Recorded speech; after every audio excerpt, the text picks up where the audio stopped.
tanıyacaq. Adımız bizim hər yerə səs salacaq. Biz həmişə haqq tərəfdə olanlarıq, həmişə məzlum yanında qalanlarıq. Yolumuz çətin olub geri dönmədik, zülmün qarşısında bir an əyilmədik. Sözümüz kəsərli haqqdır silahımız, zülmət gecədə yol göstərər adımız. Dəlidir başımız, qaynayır qanımız, haq yoluna fəda olsun bu canımız. Ədalət uğrunda vuruşar ruhumuz, ölüm olsa belə bizim son yolumuz.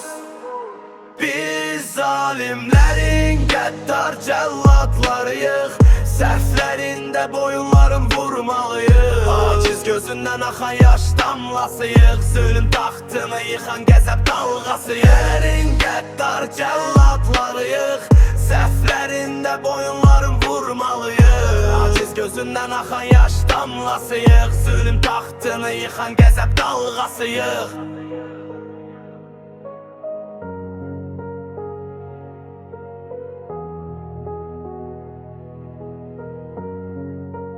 Yıxan qəzəb dalğasıyıq.